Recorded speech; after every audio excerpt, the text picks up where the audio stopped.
All right, got a really cool comparison for you today in this video.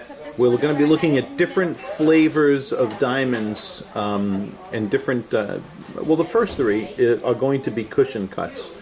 The first one on the left is, you know, if you've watched any videos before, you obviously know which one that is. And just to give you the specs, that is a 115. It's an F color SI2 August vintage cushion. Beautiful spread, but that shouldn't come as no surprise either, because they're cut to not maximize the weight, but maximize the optics, which includes a really good spread. Okay, because when you look at this diamond and you consider that's a 115, and this one next to it is another F color cushion cut diamond, and that's a 123. It's an FVS2. Alright, but that is a modern faceted cushion. Alright, it's one of the more popular cushion modifieds being offered on the market today. However, not all of those even look the same. This happens to be one of the better ones of the cushion modifieds.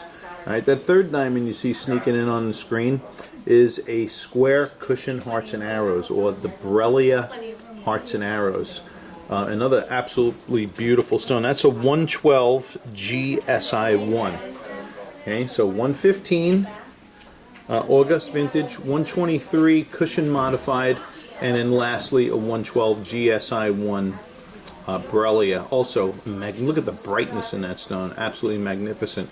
So here you have two modern faceted cushions alongside of a vintage faceted cushion, and you could see the distinct optical differences from a Borrelia square cushion hearts and arrows to a generic cushion brilliant cut to an August vintage cushion cut. All right, and the last diamond that we're going to bring into this lineup is a Princess of Hearts, which is another hearts and arrows variety of square, except this one has tapered corners. Its corners come to a perfect straight edge, while these are rounded corners on the Borrelia. Okay, both of these diamonds are super bright stones. There are visual differences between the two, but both of them are jamming, smoking hot. Both of them do attain AGS ideal light performance as well. So you're looking good. Really, on all four of these diamonds are nice choices. Really, it's just a matter of deciding which one you think you're going to like best. Now let's look in spotlighting. All right, in the dim spotlighting, where you're seeing sparkle, you're going to notice your primary difference from the August vintage to the modern faceted cushion. Modern faceted cushion has more little smaller reflections. The August vintage will shoot off big reflections of light, but fewer and bigger. Okay, the square hearts and arrows, I just brought both of them on the screen here.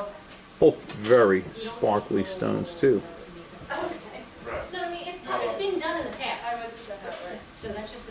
All right, I can see a difference from these two to that, just as I was able to see the difference from this one to this.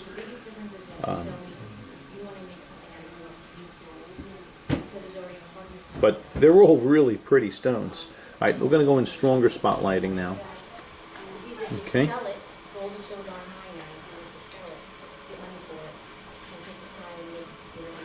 Right? Yeah, you know. August vintage puts out them bold, broad reflections, very pretty.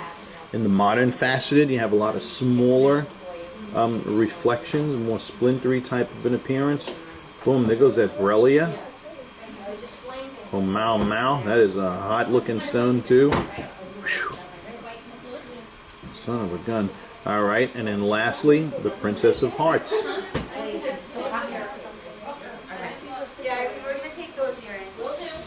That's a tough clip, huh? Alright, so this is a tough choice, alright? Because every one has its advantage to some degree, okay? You know, you got to think about it. First of all, if she doesn't like the vintage, the large, bold, broad reflections of an August vintage, then rule that out completely, okay? Because the other three in here are moderns. Unless she likes that better, then I would say go with one of these. Now this one though has a price advantage. You know, a carat 23 FVS2. You know, I think that stone comes in cheaper than this 112 GSI1. Okay. And then lastly, that Princess of Hearts. What was that Princess of Hearts? That Princess of Hearts is a 121 IVS1. Okay, so that's. I don't think I stated what that carat weight clarity color was in that last Princess of Hearts. But man, they're all looking good. So they all have good features about them. All right, thanks for watching. I think we got it covered. Thank you. Okay, I thought before I'd wrap this up, I'd do. The sun is behind clouds right now, so it's not as bright as it could be. But here we have, this is the 115 FSI2 August vintage cushion on the left. The prongs holding the stone I could see reflecting in the diamond. Okay, so disregard that because of the way they're situated. And when the diamond is set in a ring, the prongs are put in the corners and not on the sides like you see in the video. And this is next to that carat 23 FVS2 modern faceted cushion. Okay.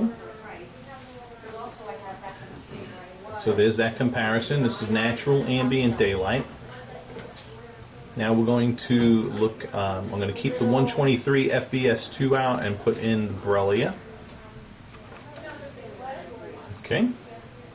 So here is the 123 FVS2 on the left and the 112 GSI1 Borrelia square cushion hearts and arrows on the right. Beautiful. Absolutely gorgeous. This is a nice comparison. Very, very interesting. Okay. Good representation of what we see too. I mean, nothing beats seeing it live, of course, stereoscopic vision, but I'll tell you, this is the next best thing. Beautiful, beautiful. All right, we're going to keep the Borrelia out, and I'm going to put the Princess of Hearts in here now. Okay. So here's now the 112 GSI1 Borrelia next to the 121 IVS1 Princess of Hearts. Wow, look at that diamond. It's absolutely spectacular too. These are two really, really awesome looking diamonds. I tell you, every time I do a shoot like this, I remind myself why I carry them. Absolutely gorgeous. Okay, so thank you for watching. I hope that this video has helped. You've seen a nice variety of appearances here, from top of the line vintage cut to a good generic cushion. This happens to be a nice one, and then these last two square hearts and arrows.